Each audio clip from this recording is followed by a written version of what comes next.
ഒരു പള്ളിപ്പണിക്ക് വേണ്ടി ബേമിയ ഗ്രാമത്തിലെ റോഡരികിൽ മെറ്റൽ ശേഖരിക്കുമ്പോഴാണ് 4 പേർ നടന്നു വരുന്നത് കണ്ടത്. ഒരു ശവസംസ്കാരത്തിന് പോയി മടങ്ങുന്നവരാണ്. അതിലൊരാളെ ഞാൻ അറിയും.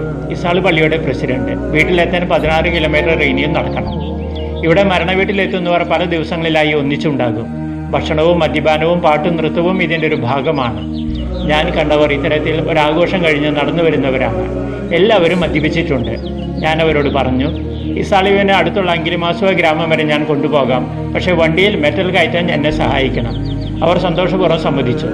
അതിനിടയിൽ അവരിൽ ഒരാൾ എന്നോട് സ്വകാര്യം പറയാൻ വന്നു. അദ്ദേഹം പറഞ്ഞു, ഞാൻ ഇസാൾ ഗവൺമെൻറ് ഹൈസ്കൂളിൻ്റെ ഹെഡ് മാഷാണ്. എൻ്റെ മക്കൾക്ക് നല്ല സ്കൂളിൽ പഠിക്കണം. അതിനച്ഛൻ ഇസാളുവിൽ പള്ളി സ്കൂൾ ഏറ്റെടുക്കണം. ഇസാളുവിൽ പള്ളി സ്കൂൾ ഉണ്ടെങ്കിലും ഇപ്പോൾ പഠിക്കുന്നവർക്ക് ക്ലാസ് റൂമുകളില്ല. പള്ളിയിൽ തന്നെയാണ് ക്ലാസുകൾ നടത്തുന്നത്. 22 കിലോമീറ്റർ അകലെയുള്ള ഇസാൾ പള്ളി സ്കൂളിൻ്റെ പൂർണ്ണ ഉത്തരവാദിത്തം ഏറ്റെടുക്കുവാൻ നമുക്ക് പ്രായോഗിക ബുദ്ധിമുട്ടുകളുണ്ടെങ്കിലും നാം സഹായിക്കുന്നുണ്ട്. ഇവിടുത്തെ ഗ്രാമങ്ങളിലെ ഗവൺമെൻറ് സ്കൂളുകളുടെ സ്ഥിതി ദയനീയമാണ്. പല സ്കൂളുകൾക്കും മുറികളില്ല. സന്നദ്ധ ഏജൻസികൾ പല സ്കൂളുകൾക്ക് നല്ല ക്ലാസ് റൂമുകൾ പണിത് കൊടുക്കുന്നുണ്ടെങ്കിലും അറ്റകുറ്റപ്പണികൾ ചെയ്യാൻ വേണ്ടപ്പെട്ടവർ തയ്യാറാകാത്തതുമൂലം ഓരോ മഴക്കാലത്തും ക്ലാസ് റൂമുകൾ നശിച്ചുകൊണ്ടിരിക്കുന്നു. പല പ്രൈമറി സ്കൂളുകൾക്കും ഹൈസ്കൂളുകൾക്ക് പോലും ഒറ്റ ക്ലാസ് റൂം മാത്രമേ ഉള്ളൂ. വിദ്യാർത്ഥികൾ അതുകൊണ്ട് ഊഴമിട്ട് പഠിക്കേണ്ടി വരുന്നു. പഠന സമയത്തെയും നിലവാരത്തെയും ഇത് ബാധിക്കുന്നുണ്ട്. പലയിടത്തും ഒന്നിൽ കൂടുതൽ അധ്യാപകർ വേണമെങ്കിൽ ഗ്രാമക്കാർ തന്നെ ശമ്പളത്തിനുള്ള വക നൽകണം.